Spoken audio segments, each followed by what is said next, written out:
Corona बारे में corona जो वैश्विक महामारी है, ये समस्या कहाँ से आई, कैसे आई, अब बच्चा आज इसके बारे में जान रहा है, इतनी सोशल मीडिया के माध्यम से जानकारी है और सब अवेयर है इस बारे में। तो उसके बारे में बहुत ज़्यादा चर्चा नहीं करूँगी कि ये कहाँ से आया, कैसे आया। लगभग पूरे विश्व के देशों में इस वैश्विक महामारी ने अपने पैर पसारे हुए हैं।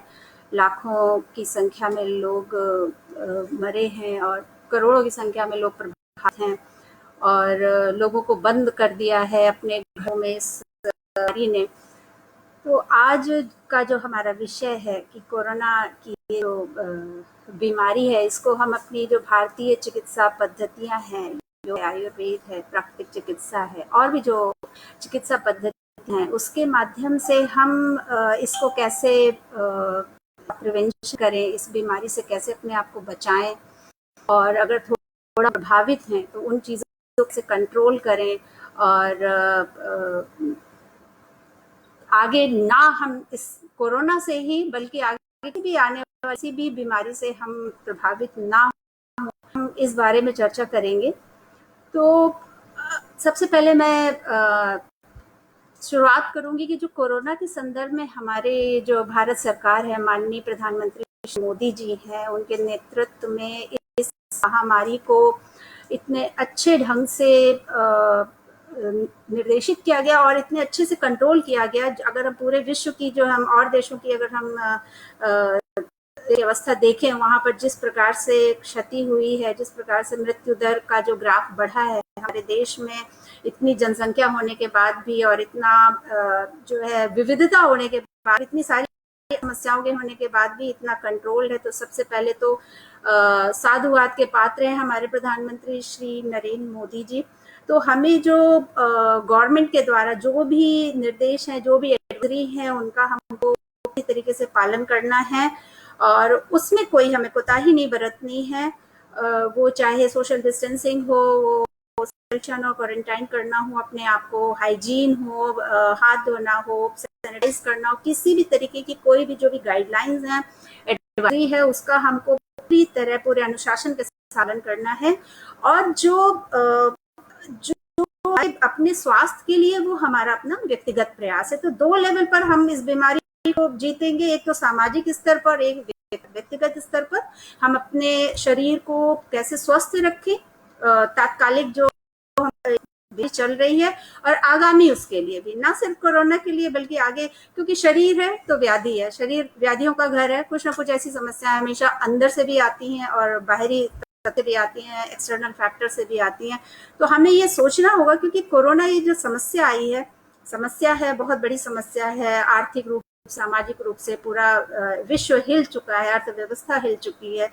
लेकिन अगर हम समस्या को सिर्फ नकारात्मक रूप से लेंगे तो हमको अवसाद होगा, तनाव होगा और हम उसके बारे में उससे उबर पाने में, उसके उपायों के बारे में हम ज्यादा नहीं सोच पाएंगे। तो हमें कोरोना को सकारात्मक रूप से लेना है और ये सोचना है कि ये जो बीमारी आई, ये क्यों आई और क्या संदेश लेकर आई, क्या प्रश्न लेकर आई, क्या हमको उसके उत्तर मिले, क्या हमें सोचना है आगे के समाज के बारे में और आगे की समस्याओं के बारे में। तो निश्चित तौर पर पहला जो कारण आता है वो प्रकृति से छेड़छाड़ आता है। जो हमारा एनवायरनमेंट है, जो हमारी जो पूरा इकोसिस्टम है, उसके साथ हमने जो छेड़छाड़ की है, अपने विकास के लिए, अपने उत्थान के लिए जो ज्ञान का जो हमने दुरुपयोग किया, तकनीकी का जो दुरुपयोग किया, प्रकृति के साथ जो छेड़छाड़ की, ये वन ऑफ द रीजंस, ये कोरोना एक महामारी उसका बहुत बड़ा एक कारण है। तो हमें ये सोचना होगा कि हम जो ये प्रकृति है, हम प्रकृति के अंश हैं, प्रकृति से अलग कभी नहीं हो सकते।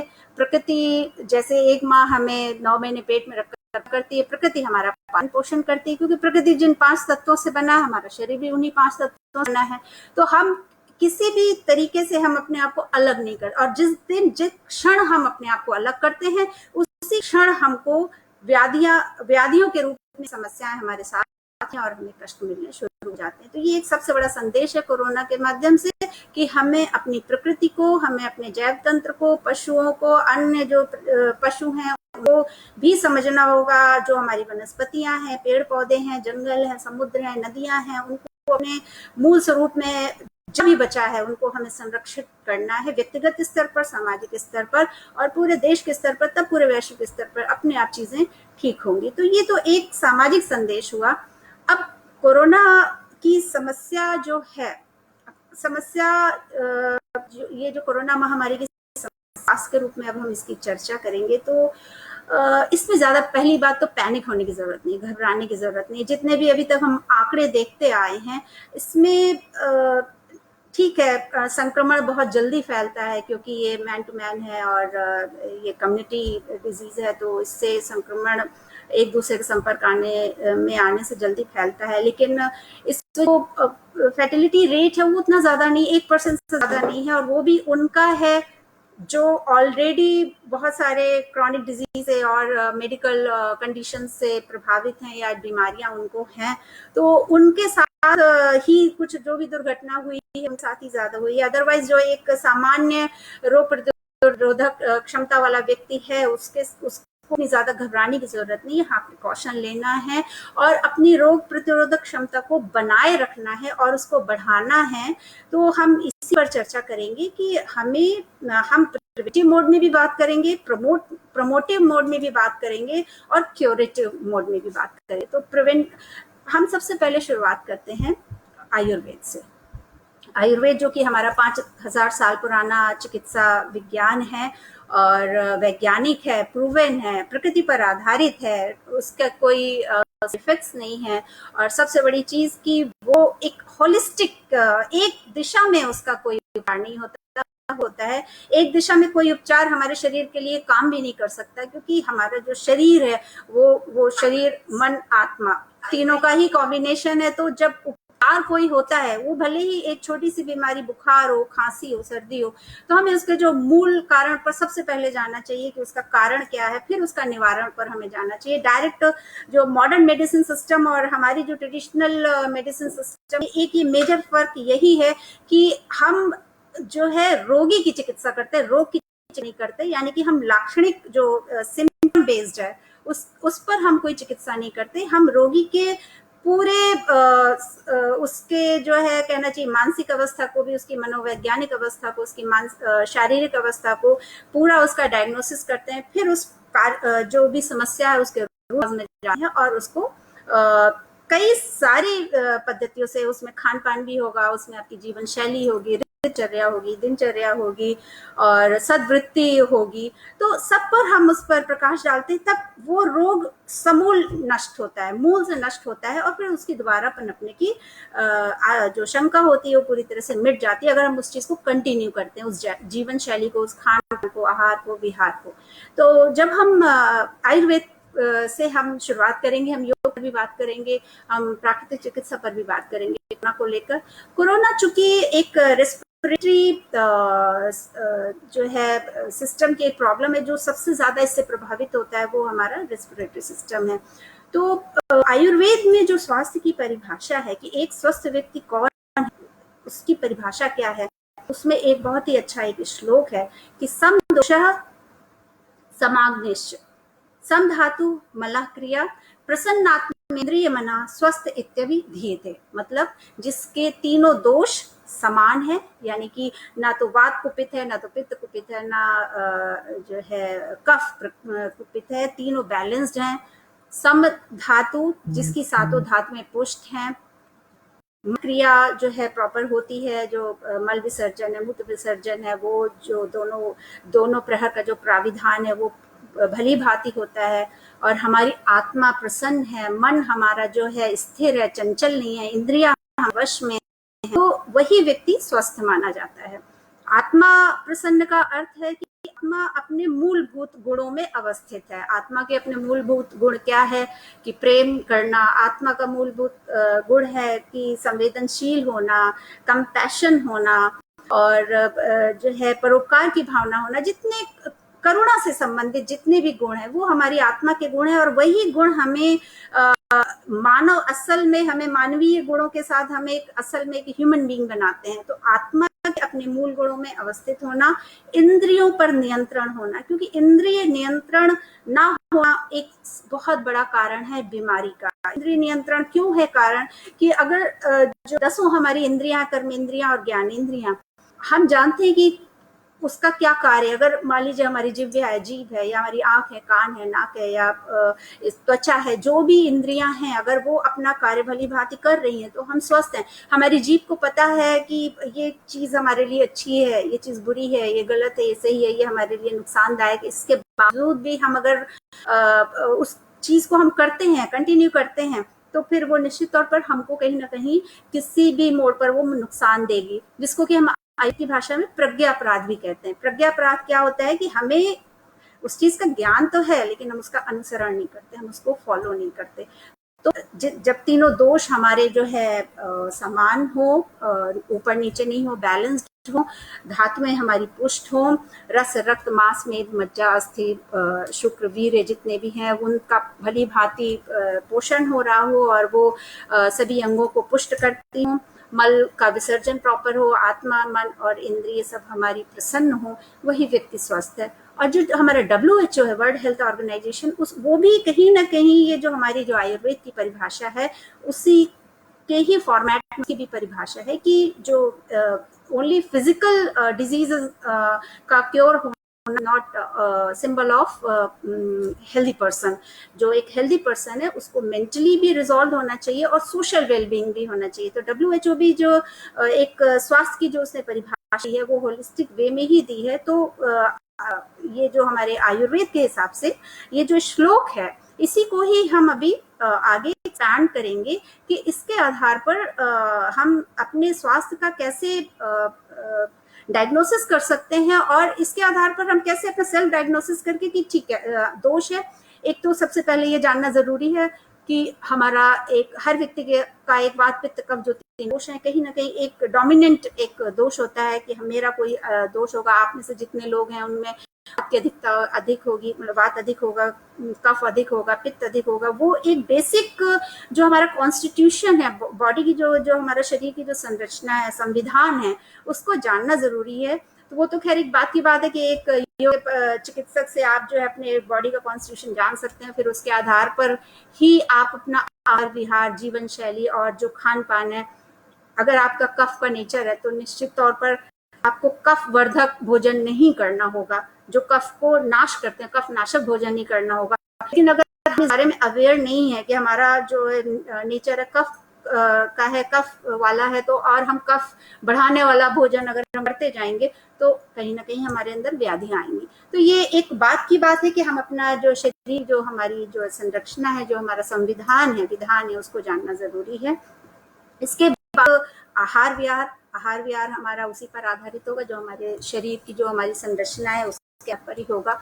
तो जब कोरोना के संदर्भ में हम बात हैं तो ये जैसा कि मैंने बताया कि हमारे श्वसन तंत्र को सबसे ज्यादा प्रभावित करता है, और श्वसन तंत्र में सबसे ज्यादा कफ का प्रभाव होता है। तो कफ को हमें कैसे कम करना है और कफ हमारा जो है स्थिर रहे, बैलेंस रहे। कोरोना के जो सबसे जो प्रभावित एरिया होता है वो होता है respiratory tract, upper respiratory tract और लोअर रेस्पिरेटरी ट्रैक्ट। तो जरूरी नहीं है सब में सब लक्षण आए, किसी को जो है सिर्फ अपर जो ट्रैक्ट है वो प्रभावित करता है, जिसमें कि हमारा नाक होता है और गला होता है, और जो लोअर में होता है वो मेजरली लंग्स हमारे प्रभावित होते हैं।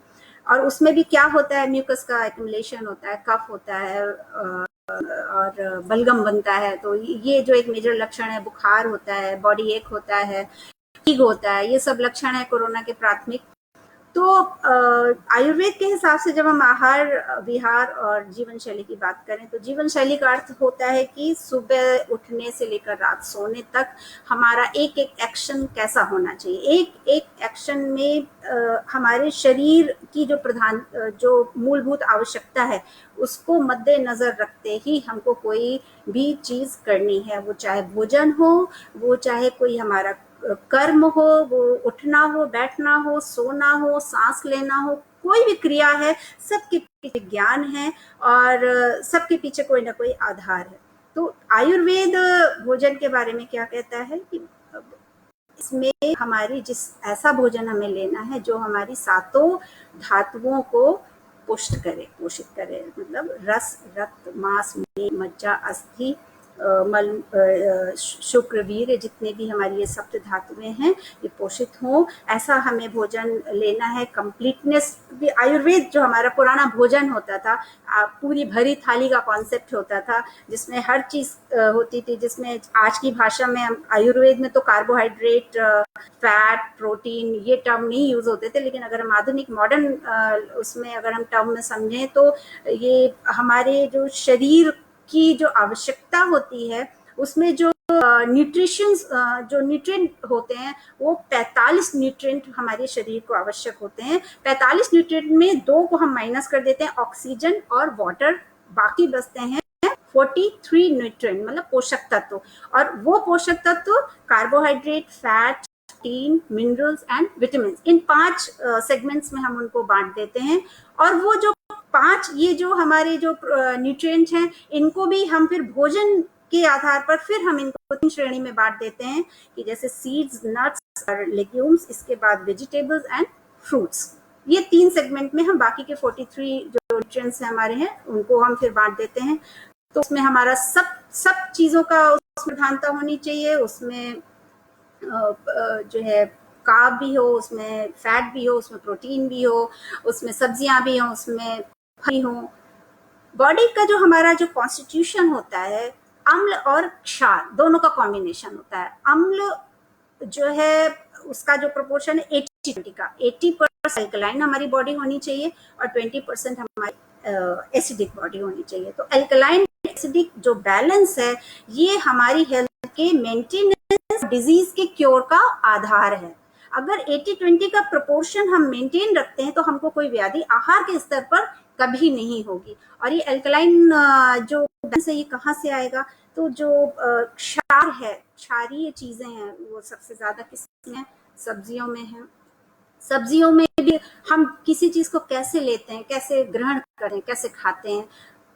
प्रकृति की कोई भी चीज हमें प्रकृति के जितने ज्यादा करीब हो, जितनी ज्यादा उसके साथ प्रोसेस कम से कम हो, उसमें रिफाइंड नहीं हो, उसमें लेस कुकिंग हो, उसमें कम मसाले भी जो अगर हम डालते, मसाले निश्चित तौर पर बहुत स्वास्थ्यवर्धक होते हैं, लेकिन हमारी जो भारतीय जो कुकिंग होती है, जो हम पकाते हैं, तो ज्यादातर क्या होता है कि हम खाते तो हेल्दी चीजें ही हैं, लेकिन उसके पकाने के ढंग से क्या होता है उसकी न्यूट्रिशनल वैल्यूज जो है वो सब खत्म हो जाती हैं। तो हमें एक ऐसा अभ्यास डालना है कि जो हमारा खाना पकाने का जो विधि है वो कम कुकिंग की हो, स्टीम्ड हो, बॉइल्ड हो। बॉइल्ड होने से क्या होता है कि जो जिस पानी हम सब्जियों को बॉइल करते हैं उसमें उसकी न्यूट्रिशनल वैल्यूज सस्टेन रहती हैं और वो हमें पूरा लाभ देती हैं। तो जो है ज्यादा से ज्यादा हम रॉ फूड खाएं, स्प्राउट्स खाएं, एल्कलाइन फ्रूट्स खाएं, फ्रूट्स जो सीजनल हो वो खाएं, ऋतुचर्या के हिसाब से। हमारे भारत ही एक ऐसा देश है जहाँ पर 6 ऋतुएं होती हैं और हर ऋतु के हिसाब से अनाज अलग है, सब्जियां अलग हैं, फल अलग है। तो हम लोग बहुत ब्लेस्ड हैं, कहना चाहिए कि हर ऋतु के अनुसार हमारे यहाँ इतनी तरीके की वैरायटी है, विविधता है। लेकिन क्या है कि आज की पीढ़ी में ज्ञान नहीं है। अब जैसे जो अभी ये महीना चल रहा है, अब अगर ये कोरोना नहीं भी होता तो ये महीना जो होता है कफ का इसमें प्रकोप होता है। क्यों होता है? क्योंकि जो शरद ऋतु जो इसके पहले बीत गई इसमें हमारा कफ एक्यूमुलेट होता है हम, और जब ये गर्मी बढ़ना शुरू हो गई तो जो अंदर एक्यूमुलेटेड हमारा जो कफ होता है गर्मी के कारण वो मेल्ट होता है, डाइल्यूट होता है। तो वो जब कफ डाइल्यूट होता है तो ऑटोमेटिकली कुछ हमें समस्याएं आती ही हैं। बुखार होगा, सर्दी होगा, जुकाम होगा, इस तरह की शरीर में दर्द होगा, बॉडी होगा। अब चूंकि कोरोना है तो कोरोना इसमें और ऐड हो गया। अब ये जो हमारा जो महीना है, इसमें इस महीने के हिसाब से हमारे आयुर्वेद में भोजन का वर्णन है कि हमें किस प्रकार का भोजन करना चाहिए।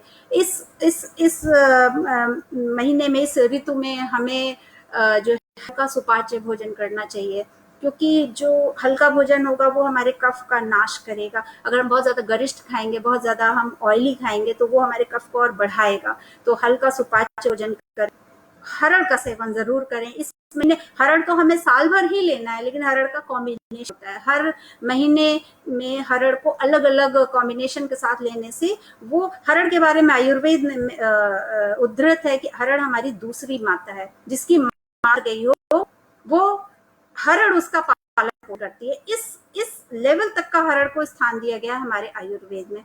तो हरड़ का सेवन हमें साल भर करना है। उसका ज्ञान हमें लेना होगा कि बाकी के महीनों में हमें कैसे लेना है, लेकिन जो ये महीना है इसमें हम गुड़ के साथ हरड़ को लें। हरड़ को कैसे लेना है? छोटी हरड़ को हल्का सा घी मिक्स कर लेना है और उसका पाउडर बना लेना है। इसके बाद जो अच्छा गुड़ हो, गुड़ थोड़ा पुराना ही लेना चाहिए। जो पुराना गुड़ होता है वो कफ नाशक होता है, वो कफ को मारता है, कफ को कम करता है। तो हरड़ का हम सेवन करना है इस पूरे महीने में भोजन के बाद। और एक शीशी में जो है आप हरड़ को हल्का सा जो है कढ़ाई में घी, देशी घी में, गाय के देशी घी में भूनिए, उसका पाउडर बना लीजिए। और गुड़ का जो है पाउडर करके उसको जो है 2 से 3 ग्राम बच्चे को और बड़ों को, किसी बच्चों के लिए तो हरड़ बहुत ही अच्छा है, उनके डाइजेस्टिव सिस्टम के लिए। उनका कफ जो छाती में जमा हो जाता है वो छोटा बच्चा ज्यादा बता नहीं पाता, एक्सप्रेस नहीं कर पाता, तो कफ की समस्या बहुत होती है। तो हरड़ जरूर देना चाहिए, वो चाहे घुट्टी के माध्यम से दें चाहे वैसे भी दें। तो इस जो महीना चल रहा है, ये जो ऋतुकाल चल रहा है, इसमें आयुर्वेद के हिसाब से भोजन का वर्णन है। हल्का सुपाच्य लें, मूंग की दाल लें, जो अभी अब हरी आने लगी है, परवल है, परवल को आप हल्का सा स्टीम करके ले सकते हैं। हल्की काली मिर्च डाल के, काली मिर्च कफ का जो है नाश करती है, कफ नाशक होती है। तो परवल को अगर वो देशी है, बिना खाद पानी का, तो आप छीलिए मत उसको, उसका छिलका मत उतारिए। स्टीम करके सेंधा नमक डाल के, काला नमक डाल के और काली मिर्च डाल के हल्का सा देशी घी में, बस सिंपल आपको हल्का सा स्टीम करना है, बहुत ज्यादा उसको प्रोसेस नहीं करना है। आप जब इस तरीके से अपने खाने का अभ्यास डाल लेंगे तो आपको जो भी आप खा रहे हैं, जो भी आप सब्जी फल अनाज के रूप में ले रहे हैं, उसका आपको पूरा लाभ मिलेगा। उसका पूरा आपको पोषक तत्व जो है वो हमारे शरीर में जाएंगे। और शरीर का जो सेलुलर लेवल पर हमारी जो हेल्थ होती है, जो हमारा पोषक तत्व होते हैं, वो सेल्स, टिश्यू, देन ऑर्गन्स। तो सेलुलर लेवल हमको हेल्थ गेन होती है जब हम भोजन को, आहार को सही विधि से, सही समय पर, सही मात्रा में हम लेते हैं। विधि भी जरूरी है कि आप धीरे खाएं, चबा कर खाएं। चबा कर क्यों खाएं? क्योंकि जितना आप धीरे खाएंगे, चबा कर खाएंगे, उतना ज्यादा लार आपकी बनेगी, और लार में मेडिसिनल वैल्यूज होती हैं और वो आपके डाइजेशन में सहायक होती हैं। खाने के बीच में सभी को ये बेसिक चीजें पता है, लेकिन हम अप्लाई नहीं कर पाते हैं। तो खाने के बीच में बहुत कम पानी पीना है, बाद में आधे घंटे बाद पीना है, बाद में आधे घंटे बाद। क्योंकि जब हम खाना खाते हैं तो हमारी जो जठराग्नि है, जठराग्नि उस समय पूरा प्रदीप्त होती है, क्योंकि उसको पाचन करना है। जो हमने अपना खाना अंदर डाला उसको पचाना है। लेकिन अगर आप पानी पी के उस अग्नि को बुझा देते हैं तो वो खाना क्या अधपचा और बिना किसी पोषक तत्व को दिए हमारे शरीर में पड़ा रहता है और 80 से ज्यादा बीमारियों को पैदा करता है। पेट से हमारी 80 से ज्यादा बीमारियां जो से होती हैं। और वो क्यों होती है? सही भोजन का ना होना, सही विधि से ना खाना, और उसके द्वारा जो पोषक तत्व हमें मिलने चाहिए वो नहीं होते, और वो मल के रूप में सड़ता रहता है और हमें तरह तरीके की व्याधियां होती रहती हैं। और ये व्याधि कैंसर तक चली जाती है। इसको हमें बहुत हल्के में नहीं लेना चाहिए, छोटे में नहीं लेना चाहिए कि हमें भोजन को कैसे करना है, को कैसे पचाना है। ये छोटी छोटी बातें हमें रोजमर्रा में अपने अभ्यास में डालना चाहिए। क्योंकि मैं बार बार अपने जितने भी पेशेंट हैं और मुझसे जो सलाह लेते हैं, मैं को बोलती हूँ कि कोरोना का ये समय समझ लीजिए हमारे लिए वरदान के रूप में आया है, हमको जोड़ने के लिए आया है। ये समय है खुद के आत्मचिंतन का, आत्म मंथन का। समुद्र मंथन जैसे हुआ था, समुद्र मंथन में क्या हुआ था, विष भी निकला, अमृत भी निकला। अमृत जो है निश्चित तौर पर जो है जीवन दायिनी होता है, और विष होता है तो वो जो है नकारात्मकता लेकर आता है। तो हमें भी ये मंथन करना जरूरी है और निकालना जरूरी है कि क्या विष है, क्या अमृत है।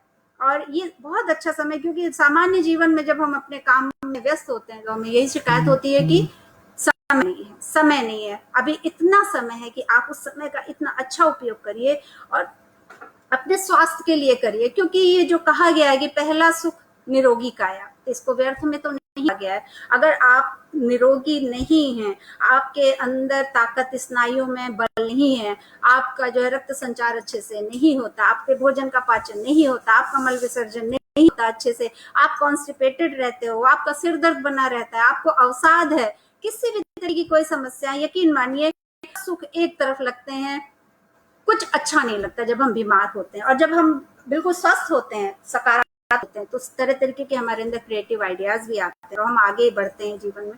तो पहला सुख निरोगी इसीलिए कहा गया है कि ये संसार का सबसे बड़ा सुख है, और इसका सबसे बड़ा जो एक बात है कि इसको आप पैसे से नहीं खरीद सकते। निरोगी काया सिर्फ आपके अपने पुरुषार्थ से आ सकता है। आपके पास सब कुछ है, चारों ओर प्रकृति ने हमें सब कुछ दिया है, और वो भी निःशुल्क है।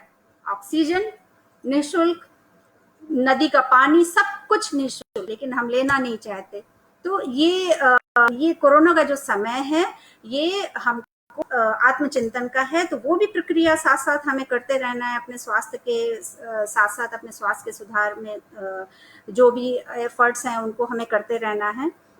तो बात की, अब सुबह उठना है, ये सब जानते हैं कि ब्रह्म मुहूर्त से पहले उठने के जो लाभ हैं, क्या लाभ हैं। सबसे बड़ा लाभ तो ये है कि जो 5 एलिमेंट्स में सूर्य का जो प्रकाश है, वो हम विटामिन डी जो शाकाहारी है जी, आज जो हम लोगों को जो विटामिन डी नेचुरली जो मिलता है वो है सनलाइट। अब वो सनलाइट हम दिन भर नहीं ले सकते, क्योंकि पूरे दिन का जो सूर्य का प्रकाश है वो फिर जहरीला, विषाक्त होता है। सूर्योदय के 40 से 45 मिनट का जो सूर्य की रोशनियां होती हैं, वो सबसे अधिक लाभकारी होती हैं, मेडिसिनल होती हैं, और शरीर में हमारे स्नायुओं को ताकत देती हैं, हमारे मांसपेशियों को बलिष्ठ करती हैं। तो सबसे अच्छा आजकल हम क्या कर सकते हैं कि विटामिन डी भी हमें, और साथ में हमारा शारीरिक श्रम एक्सरसाइज के माध्यम से, क्योंकि आहार के साथ साथ एक बहुत बड़ा पोर्शन है जिसको कि हमें अपने रोजमर्रा के जीवन में इनकलकेट करना चाहिए, और थोड़ी मात्रा में ही सही करना चाहिए। क्योंकि जो व्याधि है, व्याधि से हम दूर एक क्या आधार है कि जो हमारे अंदर कोई व्याधि ना आए, जो चाहे मानसिक व्याधि हो चाहे शारीरिक व्याधि हो। प्रतिरोधक क्षमता, रोग प्रतिरोधक क्षमता आजकल आप लोग बहुत एक कॉमन वर्ड हो गया, इम्यूनिटी बढ़ाना। इम्यूनिटी कैसे बढ़ाएं, इम्यूनिटी क्यों घटी, क्या कारण है, क्या नहीं है। तो इम्यूनिटी के बारे में ज्यादातर लोगों का एक मिथ है कि भोजन, तो उसमें भी विटामिन सी या ये खाएं ये पिए। नहीं, ये एक बहुत ही संकीर्ण सोच है। खाना इम्यूनिटी के लिए बहुत इंपॉर्टेंट रोल प्ले करता है, लेकिन उसके अलावा इम्यूनिटी के बढ़ाने के और भी क्या आधार हैं? शारीरिक श्रम, अच्छे विचार, सकारात्मक विचार, अवसाद तनाव से दूर रहना, और जो हमारे अपने मूलभूत गुण हैं उन पर रहना, ये सब हमारी इम्यूनिटी को बढ़ाने में योगदान है। खाली हम विटामिन सी लेते रहें, हमारा इम्यूनिटी नहीं बढ़ेगा। अगर हम लगातार मेंटल स्ट्रेस में है, डिप्रेशन में है, या हमारी सोच नहीं है, हमारी इम्यूनिटी कभी नहीं बढ़ सकती। आप लाख आंवला लेते रहें, गिलोय लेते रहें, और भी जो चीजें वो काम करेंगे, लेकिन पूरी तरह से नहीं। तो हमें हर स्तर पर अपनी रोग प्रतिरोधक क्षमता बढ़ानी है। जब हम एक्सरसाइज की बात करते हैं तो बहुत सारे लोगों का तर्क होता है कि भाई हम तो घर का काम करते हैं, तो हमें एक्सरसाइज अलग से करने की क्या जरूरत है। नहीं, जरूरत है, क्योंकि जब एक्सरसाइज होती है तो एक्सरसाइज में हम कॉन्शियस एफर्ट्स के साथ एक्सरसाइज करते हैं, और प्रॉपर जो हमारे जो श्वासों का जो डीप इनहेलेशन डीप एक्सहेलेशन होता है, तो हमारे सेलुलर लेवल पर उस ऑक्सीजन की मात्रा सप्लाई होती है, हमारे जो स्वेटिंग होती है तो एलिमिनेशन होता है पसीने के माध्यम से, किडनी हेल्दी होती है, ब्लड सर्कुलेशन प्रॉपर होता है, फेस का ग्लो बढ़ता है, बाल काले होते हैं, जॉइंट्स हमारे मजबूत होते हैं। आजकल महिलाएं चाहे जितना घर का काम कर लें, पहले के जमाने में ये सब समस्याएं नहीं होती थी, लेकिन आजकल जोड़ों का दर्द, आर्थराइटिस, घुटनों का दर्द, ये सब कॉमन घर के काम करने के बाद भी क्यों है? क्योंकि जो है झुकना नहीं हो गया, जमीन में बैठना कम हो गया। तो ये सब एक्सरसाइज ही है। तो हमें क्या करना है, आप बहुत कुछ मत करिए कॉम्प्लिकेशन की, ये आसन करिए, ये व्यायाम करिए। थोड़ा सा क्या होता है कि व्यक्तिगत स्तर पर जब आपका कोई गाइड नहीं होता या आपको कोई बताने वाला नहीं होता, तो मैं सबसे सिंपल एक सलाह देती हूँ कि आप सूर्य नमस्कार करिए। अपनी शरीर की क्षमता के अनुसार, अपनी जो है शारीरिक जो है आपकी कोई बीमारी है या आपकी जो उम्र है, उन सब के हिसाब से आप अपना सूर्य नमस्कार की संख्या निर्धारित कर लीजिए। 3, 5, 7, 21, 51, 101 तक आप कर सकते हैं और फिर उसका प्रभाव देखिए। 12 मंत्र हैं सूर्य नमस्कार के, उन मंत्रों के साथ उन मंत्र आप करिए। आप सिर्फ ओम सूर्य नमः से ही करिए। जब सूर्योदय के समय तो आपको विटामिन डी भी मिलेगी, आप शारीरिक जो है श्रम भी हो जाएगा, दिन भर के लिए आपकी ऑक्सीजन भी एक स्टोर हो जाएगी और आपका पूरा दिन एक बहुत पॉजिटिव एनर्जी के साथ और बहुत पॉजिटिव सोच के साथ बीतेगा। ये एक गारंटीड है। आप इसको आप कल सुबह ही करके देखिएगा और फिर उसका आप प्रभाव देखिए। सुबह आप उठिए, अलार्म लगा के नहीं अगर उठ पाते हैं, सूर्योदय के समय उठिए और आप 5 बार करिए, 7 बार करिए ओम सूर्याय नमः। फिर प्रॉपर उसके पोजेस के साथ करिए, सूर्य की तरफ अपना मुंह करके, और उसमें आपका त्राटक भी होगा, आंखों की रोशनी भी बढ़ेगी। लेकिन मेक श्योर कि ये 40 मिनट तक में ही करना है, क्योंकि इसके बाद जो सूर्य की जो किरणें होती हैं वो विषाक्त हो जाती है, वो हमारे शरीर के लिए उतनी ज्यादा लाभदायक नहीं होती, उसका नुकसान होने की संभावना फिर ज्यादा हो जाती है। तो आप कल ही इस चीज को करके देखिए, फिर आप ये पूरे दिन उसके शरीर में कितनी पॉजिटिविटी रहती है, शारीरिक स्तर पर भी, मानसिक स्तर पर भी। और सूर्य नमस्कार में आपका स्पिरिचुअलिटी जो आध्यात्मिक स्वास्थ्य भी एक होता है। हमारा जो जुड़ाव है जो सुप्रीम पावर से, सूर्य से बड़ा ताकतवर, प्रकाश देने वाला और ऊर्जा देने वाला कोई स्रोत नहीं है। तो जब हम उस स्रोत के साथ अपने को कनेक्ट करेंगे तो उसका कहीं ना कहीं थोड़ा बहुत अंश हमारे अंदर भी आएगा, और वो जो अंश लेकर हम पूरा दिन अपना व्यतीत करेंगे तो उसका प्रभाव बहुत बहुत शक्तिशाली होगा और बहुत सकारात्मक होगा। तो आहार के स्तर पर हो गया, शारीरिक श्रम के स्तर पर हो गया। अब मन के स्तर पर अगर हम बात करें कि इम्यूनिटी कैसे बढ़ेगी, मन के स्तर पर का मतलब है कि हमारा मन स्थिर हो, विचार, क्योंकि कहते हैं ना कि जैसे विचार होते हैं वैसा हम बन जाते हैं, जैसा आहार होता है वैसा हमारा शरीर बन जाता है। तो विचार को बांधना, विचार हमारे कैसे एक डायरेक्शन में हो, सकारात्मक हो, एक उद्देश्य के लिए हो, इंद्रियां हमारी कैसे हमारे नियंत्रण में हो, हमारा रिमोट कंट्रोल हमारे हाथ में कैसे आए, क्योंकि इंद्रियों का जो नियंत्रण है, रिमोट कंट्रोल है, वो हमारे हाथ में होना चाहिए। कि हम हमारे सामने अगर कोई चीज खाने की रखी है और हमें पता है कि ये हमारे लिए जहर है, तो हमारे अंदर इतना विल पावर होना चाहिए कि हम उस चीज को किनारे कर कहते हैं नहीं, ये हमें नहीं खाना। तो ये होता है इंद्रिय नियंत्रण। और जब आप इस क्रिया में पारंगत हो जाते हैं तो आप जितेंद्रिय कहलाने लगते हैं, मतलब आपने इंद्रियों को जीत लिया। और वो एक स्वास्थ्य की एक सीढ़ी में एक बहुत आगे का एक कदम होता है जब आप जितेंद्रिय, उसी योग में जितेंद्रिय कहा जाता है। तो इंद्रियों पर नियंत्रण कैसे करें, आत्मा के अपने मूलभूत गुणों में कैसे अवस्थित हों, कंपैशन कैसे लाएं, अंदर करुणा का भाव कैसे लाएं, अंदर संवेदनशीलता कैसे लाएं, इस दूसरों से प्यार कैसे करें। अब छोटा सा एक पौधा है, छोटा सा एक जीव बनते हैं, उससे भी हम कैसे कनेक्ट हों। आसपास हमारी नदियां हैं, पहाड़ हैं, आसमान है, सब कुछ है, ये सब हमारे मित्र हैं, ये सब हमारे ही हिस्सा है, हम इन सब से कैसे कंपैशनेट हों। तो ये हमें सीखना होगा और ये सब चीजें हमारी इम्यूनिटी को बढ़ाती हैं। तो इसके लिए है योग। हम योग की शिक्षा में जाएंगे, मन के स्तर पर अपनी रोग प्रतिरोधक क्षमता को कैसे बढ़ाएं। तो योग के स्तर पर एक तो शारीरिक श्रम के लिए मैंने बोला कि आप सूर्य नमस्कार का अभ्यास करिए रोज में। आप संख्या अपने शारीरिक धीरे धीरे आपका जब जैसे स्ट्रेंथ बढ़ती जाए, आप उसको बढ़ाते जाइए संख्या, उसका कोई नुकसान नहीं है, कोई साइड इफेक्ट नहीं है सूर्य नमस्कार करने का। तो योग के स्तर पर अब हम अपनी रोग प्रतिरोधक क्षमता को कैसे बढ़ाएंगे, तो उसमें कई बिंदु हैं। पहला है प्राणायाम। प्राणायाम के में हम क्या करें? प्राणायाम के स्तर पर वो प्राणायाम हम करेंगे जो हमारे श्वसन तंत्र को मजबूत करे, क्योंकि कोरोना हमारा मुख्य बिंदु है और कोरोना श्वसन तंत्र को प्रभावित करता है। तो हमारे श्वसन तंत्र के जितने भी अंग हैं उनको हम कैसे मजबूत बनाएं योग के माध्यम से। और योग में सबसे पहला जो स्टेप है वो यम नियम। अष्टांग योग की जब मैं बात करूं तो यम नियम तो है, यम नियम, लेकिन वो है हमारे नियमित जो है जीवन शैली और अभ्यास का वो विषय है। लेकिन जो क्रियात्मक चीजें हैं, क्रियात्मक चीजों में हमारी शुरुआत तो प्राणायाम से हम करेंगे। प्राणायाम में प्रमुख हम 5 प्राणायामों को स्थान देंगे। ज्यादा समय आपको नहीं करना है। आप क्या है, ये बहुत बड़ा एक ब्लॉकेज है कि योग शब्द हवा लगता है, कभी कभी बहुत भारी लगता है कि रोज करेंगे, कैसे करेंगे, क्या करेंगे। यकीन मानिए आप जब एक संकल्प शक्ति के साथ, क्योंकि संकल्प का कोई विकल्प नहीं है, संकल्प लेना ही होगा स्वस्थ रहने का, और वो अभी लेना होगा, आज लेना होगा कि मुझे स्वस्थ रहना है। एन केन प्रकारेण मैं अपना पूरा बल पुरुषार्थ जितनी इच्छा शक्ति है मैं अपने स्वास्थ्य को मेंटेन करने में, या स्वास्थ्य नहीं है तो उसको बनाकर रखने में मैं पूरा अपने संकल्प शक्ति का, क्योंकि संकल्प का कोई विकल्प नहीं है। तो संकल्प शक्ति के साथ कल से हम एक नई जीवन शैली की शुरुआत कर सकते हैं, आरंभ कर सकते हैं। तो प्राणायाम की अब मैं बात कर रही हूँ तो प्राणायाम में सबसे पहला प्राणायाम होगा भस्त्रिका प्राणायाम। भस्त्रिका प्राणायाम में क्या होती है क्रिया? इसमें पूरक और रेचक 2 क्रियाएं होती हैं, और इसमें हमारा सबसे अधिक प्रभावित क्या होता है?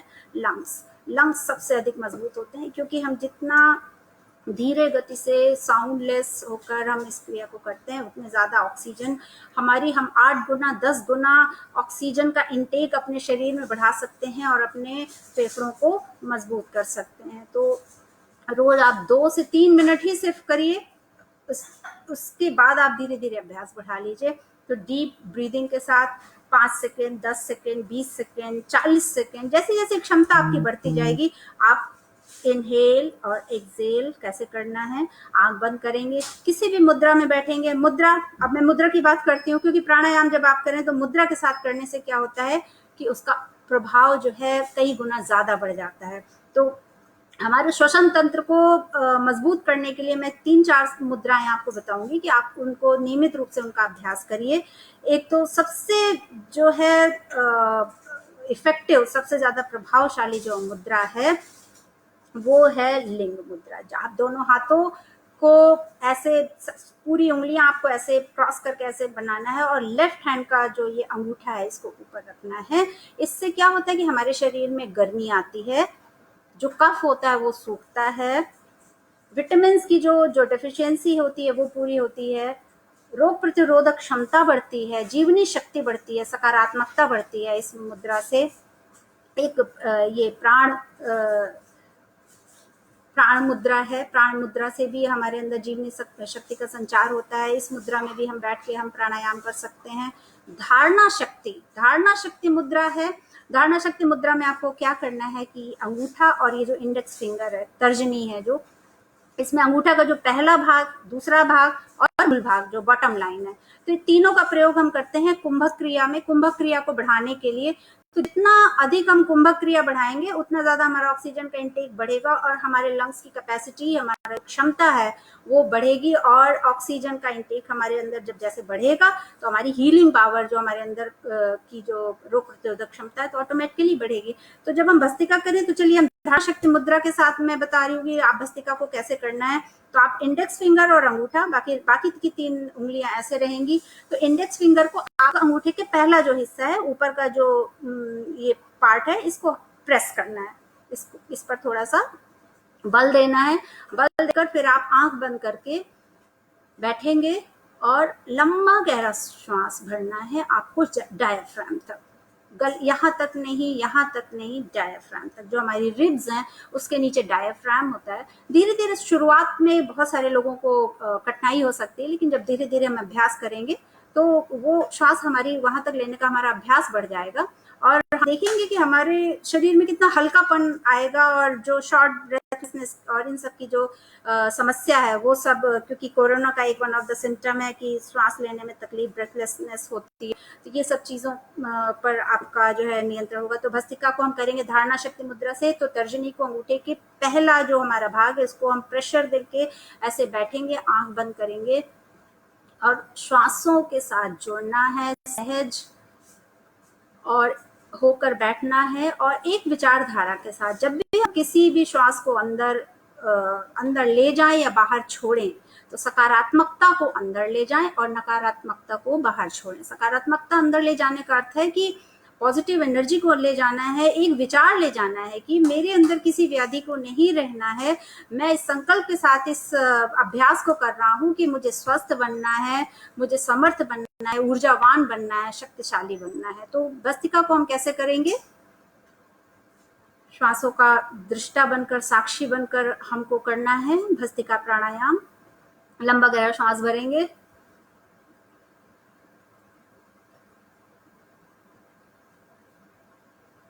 और जितना आपकी सामर्थ्य हो, शक्ति हो, उसको आप श्वास को अगर आप अंदर रोक सकते हैं 2 minute, 2 second, 10 second, 5 second, 20 second, जितनी आपकी क्षमता हो उसके अनुसार आप अगर अंदर अपने श्वास को रोकेंगे तो आपके फेफड़ों की जो क्षमता है वो दिन प्रतिदिन बढ़ेगी। रोकने के बाद फिर इसके बाद आप श्वास को बाहर निकालेंगे।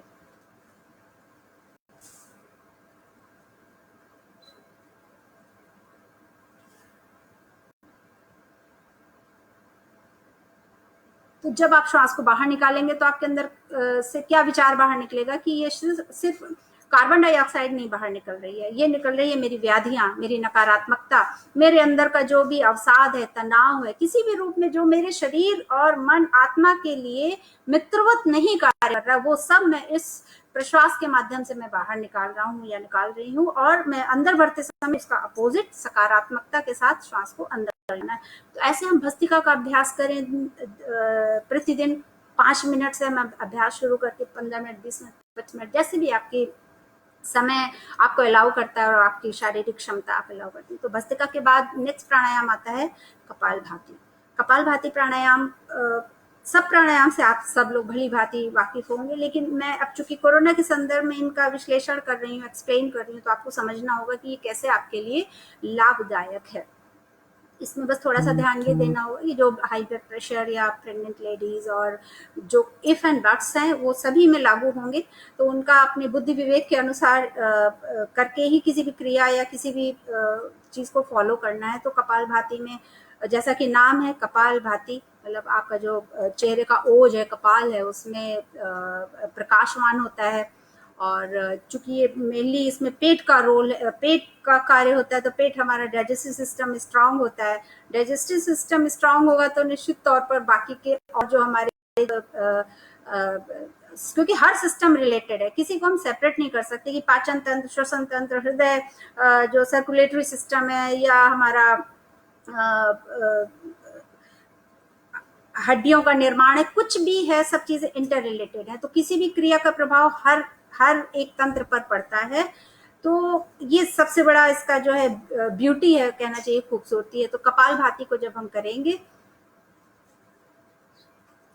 प्राणायाम जब भी करें तो कोशिश करें कि साउंडलेस हो, चेहरे पर स्माइल हो, सकारात्मकता हो, पॉजिटिव अप्रोच हो। पॉजिटिव अप्रोच बहुत जरूरी है, सकारात्मक विचार के साथ। अदरवाइज सिंपल एक क्रिया करने से उसका लाभ उतना ज्यादा नहीं होता। और जब हम विचार के साथ किसी भी भोजन को भी हम विचार के साथ अंदर ले जाएं, योग की किसी क्रिया को भी हम विचार के साथ करें, तो उसका जो है कई गुना ज्यादा प्रभाव होता है। तो कपालभाति को कैसे करना है?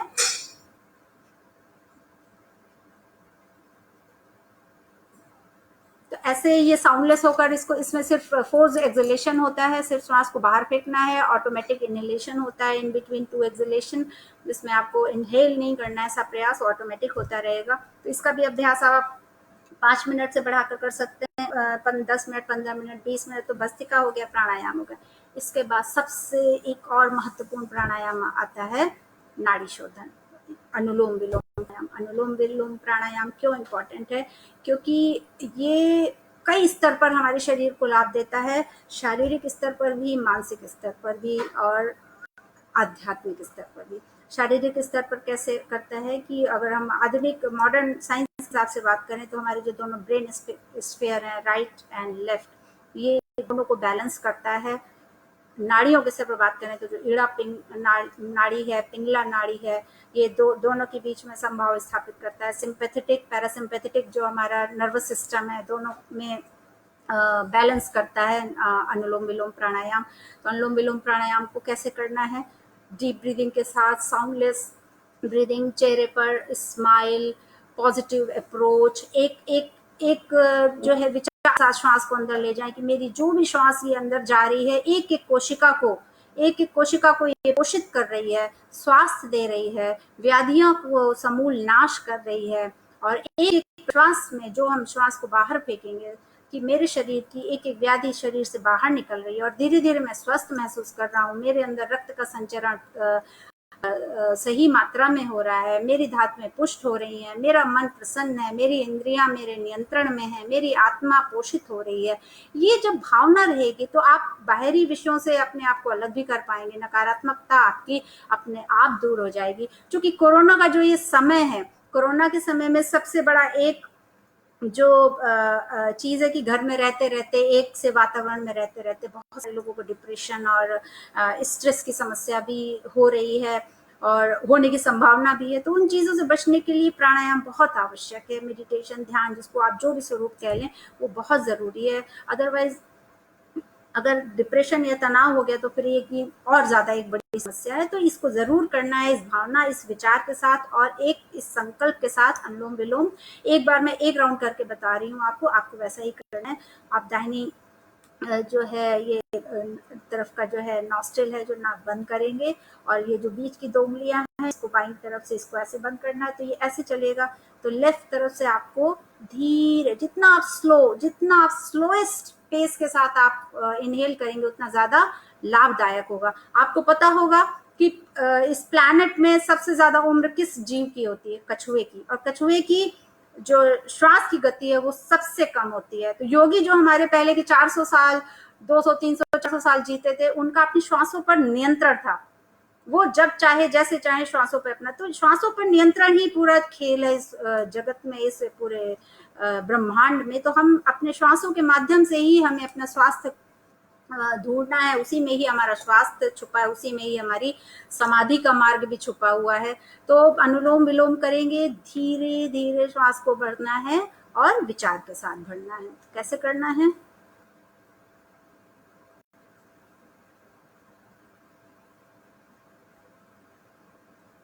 सांस को अंदर भरा और इसके बाद अंदर रोक कर रखना है अपनी क्षमता के अनुसार। मैं बार बार बोल रही हूँ, अपनी क्षमता के अनुसार, क्योंकि इसमें आपको प्रेशर नहीं देना। प्रेशर देंगे तो अगर और कुछ ब्लड प्रेशर या ऐसी कोई बीमारी है तो फिर वो समस्या आ सकती है। तो जितनी आपकी क्षमता हो, क्योंकि क्षमता धीरे धीरे बढ़ती है।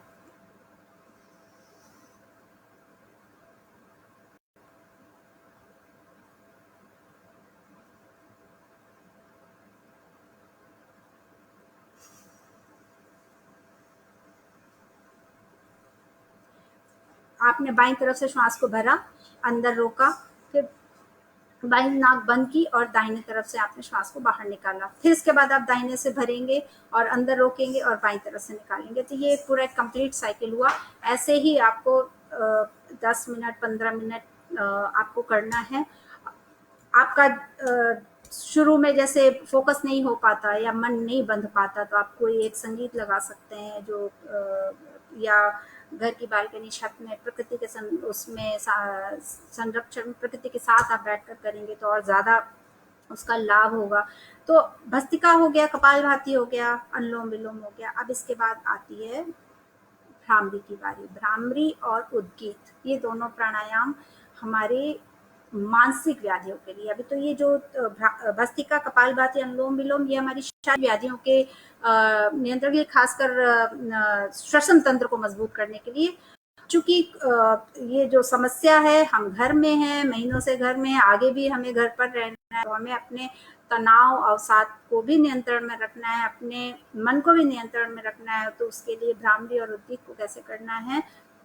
अपने अंगूठे से दोनों कानों के छेदों को बंद करना है, दोनों बीच की उंगलियों से आंखों को ऐसे ऊपर रखना है हल्के प्रेशर के साथ, और इंडेक्स फिंगर जो हमारी तर्जनी है ये हमें अपनी जो आईब्रोज हैं ऊपर बाहों के ऊपर रखना है।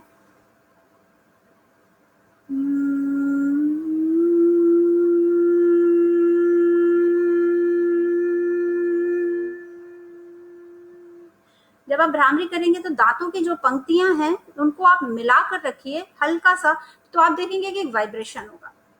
दोनों दांतों की जो ऊपर और नीचे की पंक्तियों को हल्का सा दोनों को मिलाकर रखिए, और फिर जब आप ओम का उच्चारण करेंगे तो एक वाइब्रेशन होगा, और वो वाइब्रेशन आपके ब्रेन तक पहुंचता है, और उससे जो है आपका जो ब्रेन है वो बीटा स्टेट में जाता है, और उससे हैप्पी हार्मोन्स का सिक्रीशन होता है, जो स्ट्रेस हार्मोन्स हैं उनका रिलीज कम होता है, और हैप्पी हार्मोन्स का सिक्रीशन बढ़ने के कारण आपके अंदर प्रसन्नता, चेहरे पर जो है आपके एक आत्मबोध होता है, का भाव आता है, आप कंटेंट फील करते हो, आप हैप्पीनेस फील करते हो, आपका जो है हैप्पीनेस का क्वोशेंट धीरे धीरे करके बढ़ता है जब आपका ये अभ्यास नियमित हो जाता है। इसी प्रकार से उद्गीत का में क्या होता है, लंबा उच्चारण आपको करना है।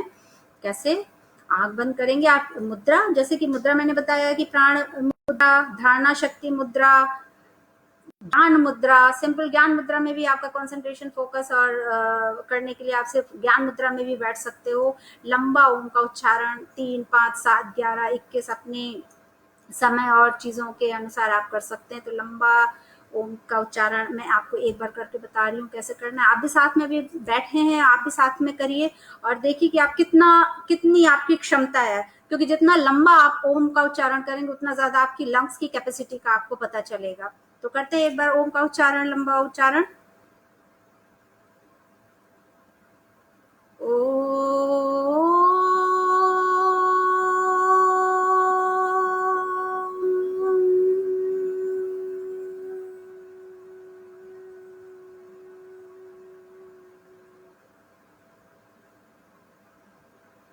ऐसे करके आपको 3, 5, 7, 11 बार जब आप करेंगे तो आपका मन एकदम शांत हो जाएगा, और आपको आपके अंदर जो है इतनी क्रिएटिविटी आ जाएगी, आपको रचनात्मकता आ जाएगी, आपके अंदर सकारात्मकता आ जाएगी, निराशा, हताशा के जो भाव हैं वो सब चले जाएंगे, और आप चीज़ों का, आपका देखने का जो परसेप्शन है वो बदल जाएगा, चीज़ देखने का जो नज़रिया है, रवैया है वो बदल जाएगा, और वही इम्पोर्टेंट है। वो हमारी रोग प्रतिरोध जो इम्यूनिटी है उसको बढ़ाती है।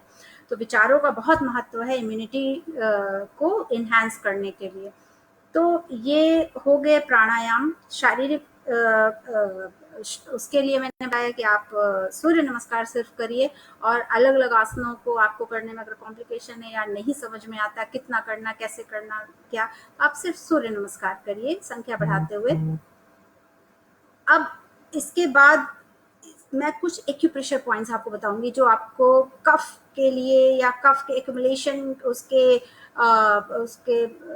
रिलीज करने के लिए, लंग्स को मजबूत करने के लिए क्या कुछ एक्यूप्रेशर पॉइंट्स। आप कभी भी खाली बैठे हैं, आप टीवी देख रहे हैं, बस एक सिंपल कोई बाम लीजिए, कोई तेल लीजिए, मेडिकेटेड ऑयल ले सकते हैं, और ये एक्यूप्रेशर पॉइंट की कुछ जैसे स्टिक्स आती हैं, जैसे एक ये है, या कुछ अगर आपके पास नहीं है तो कोई पॉइंटेड चीज, पेंसिल या पेन लेके आपको कुछ मैं पॉइंट्स बता रही हूँ जिसको आप रेगुलर रोज दबाइए। उसमें बीमारी का कोई कनेक्शन नहीं है। ये एक्यूप्रेशर पॉइंट्स क्या है, ये एनर्जी का हमारा ब्लॉकेज होता है, जो हमारी नाड़ियां होती हैं जो वो सीधे ब्रेन को कनेक्ट करती हैं, और जब हमारे अंदर विजातीय तत्व जो हमारे एक्यूमुलेट हो जाते हैं, टॉक्सिन्स हमारे एक्यूमुलेट हो जाते हैं, उन्हीं को हमें जो एक्यूमुलेशन है उसको लिक्विफाई करना है, उनको हमको हटाना है।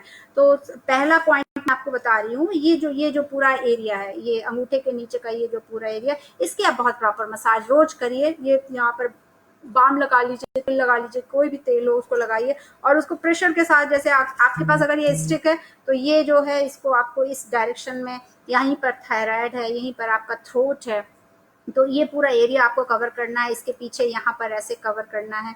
ये पूरा लंग्स का एरिया है हमारा। तो जब थोड़ा सा तेल लगाएंगे तो यहाँ पर चिकनाहट आएगी तो हाथ अच्छे से चलेगा। तो ऐसे ऊपर ऐसे डायरेक्शन में करते हुए आपको पीछे इसी तरह से आपको जो ये जो चैनल्स हैं पीछे, यहाँ पर एक्यूप्रेशर आपको करना। आप खाली बैठ के दिन में सुबह शाम 5 मिनट करिए, फिर आपको देखिए, आपको जब करेंगे तब आपको फायदा। मैं अभी आपको बता रही हूँ तो अच्छा लग रहा होगा सुनने में, लेकिन जब आप करेंगे तो उससे कई गुना ज्यादा अच्छा लगेगा, क्योंकि आपको लाभ मिलेगा। दोनों हाथ दोनों पैरों में ये सब पॉइंट्स होते हैं।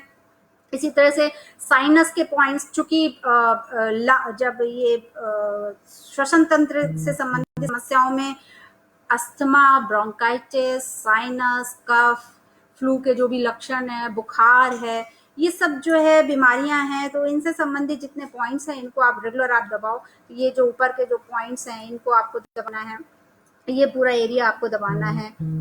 लीवर का पॉइंट दबाना है राइट हैंड में। ये छोटी उंगली के नीचे यहाँ पर जो है लीवर का पॉइंट होता है, लेफ्ट में नहीं होता, राइट में होता है। इसको आपको दबाना है 2 मिनट ऐसे से करके दबाएंगे। अगर आपको दर्द है, इसका मतलब कि आपका लीवर जो है काम अच्छे से नहीं कर रहा। लीवर काम कब अच्छे से नहीं करता? जब हमारा आहार अच्छा नहीं होता, इम्बैलेंस्ड होता है, शरीर के अनुकूल नहीं होता, प्रतिकूल होता है, उसके ऊपर ज्यादा बर्डन आ रहा है लीवर को डाइजेशन करने में, या उसके जो भी वहां से एंजाइम सिक्रीशन हो रहा है उनका प्रॉपर यूटिलाइजेशन नहीं हो रहा है। तो लीवर के लिए हमको राइट हैंड में छोटी उंगली के नीचे ये पॉइंट आप अभी भी आप दबा कर देखो। अगर आपको जरा दर्द होता है तो समझिए कि हाँ कुछ समस्या है, और इसको आप रोज दबाएंगे तो आपको आराम मिलेगा।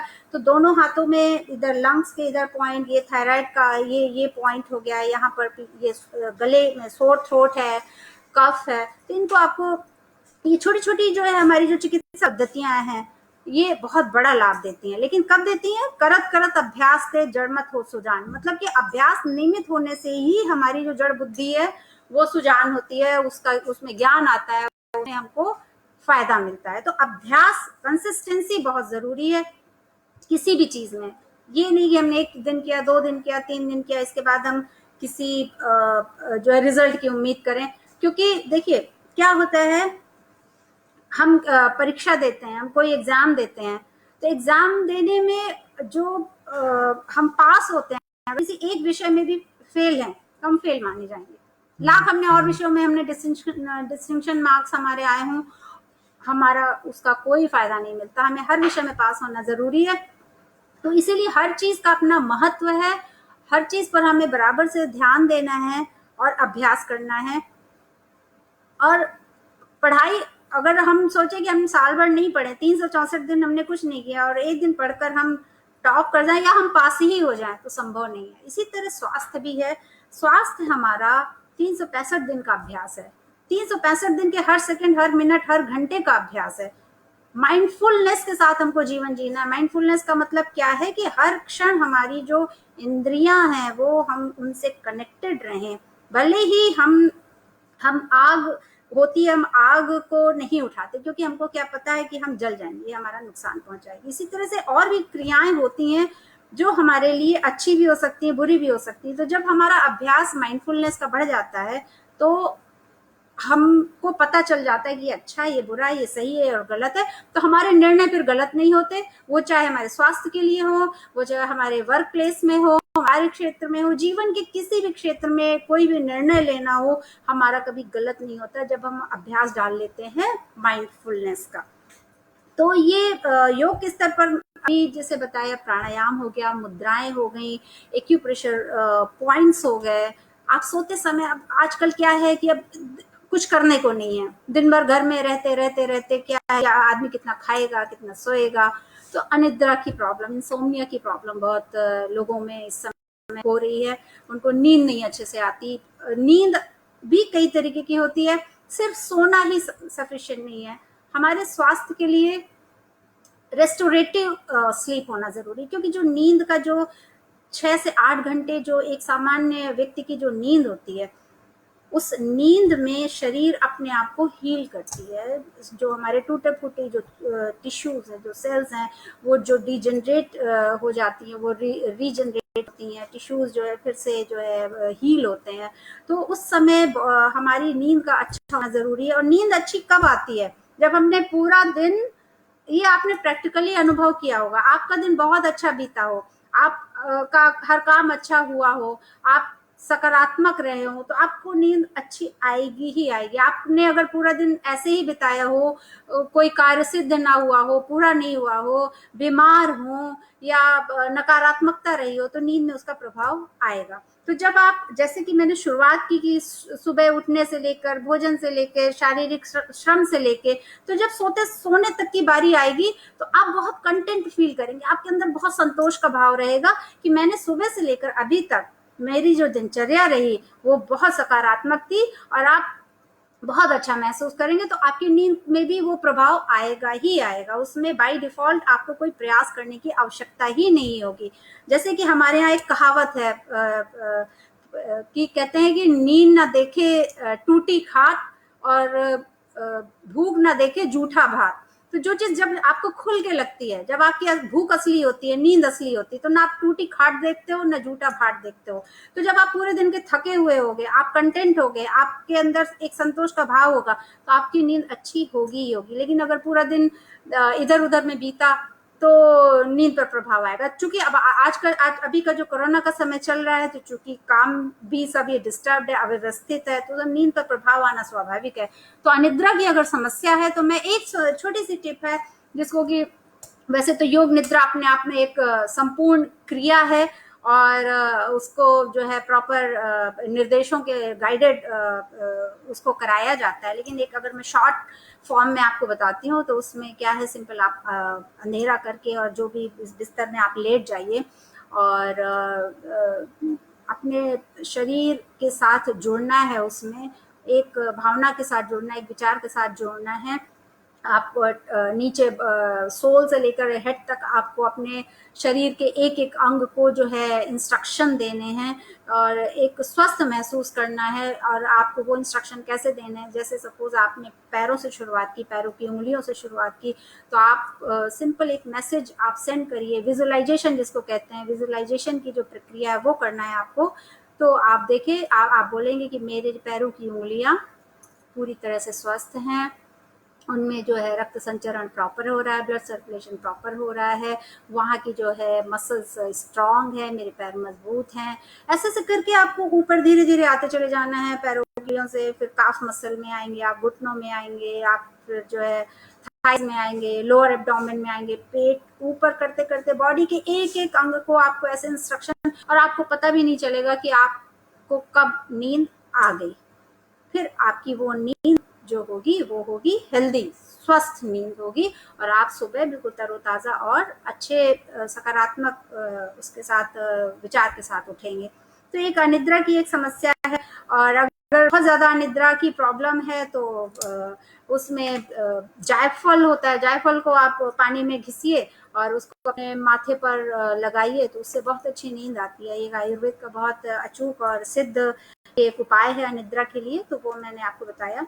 अभी मैं आपको कुछ जैसे जो श्वसन तंत्र की बीमारियों के आधारित आपको कुछ आयुर्वेदिक और प्राकृतिक चिकित्सा पर आधारित कुछ ऐसे जो है टिप्स कहना चाहिए या उपाय कहना चाहिए, जिनसे आप अपने आप को बचा कर रख सकते हैं, या वो लक्षण है तो आप दूर कर सकते हैं। जैसे सबसे बड़ी समस्या है, जैसे अस्थमा वाले पेशेंट्स को में जो है सबसे ज्यादा प्रभावित है वो अस्थमा, जिनको ऑलरेडी है उनको बहुत बचाव रखने की जरूरत है। तो अस्थमा में सबसे ज्यादा हमारे प्रभावित लंग्स होते हैं। लंग्स के लिए जो प्राणायाम वगैरह है वो तो सब करना ही है, लेकिन अगर कफ एक्यूमुलेटेड है तो उसके लिए क्या करना है, अस्थमा वालों के लिए शहद अमृत समान है।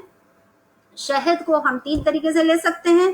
कैसे ले सकते हैं? शहद को इनहेल करना है। एक आप बड़े पॉट में, जिनको अस्थमा की समस्या है वो परमानेंट एक बड़े जग में शुद्ध शहद के बारे में ये है कि 1 साल पुराना शहद होता है, तो उसके जो औषधीय जो गुण होते हैं वो बढ़ जाते हैं और वो बहुत प्रभावकारी होते हैं। तो कहीं से शुद्ध 1 साल पुराना अस्थमा के रोगी के लिए अगर शहद मिल जाए तो एक आप जग में भर के रख लीजिए, कांच की बोतल में, और उसको आप डीप ब्रीदिंग के साथ उसको इनहेल करिए।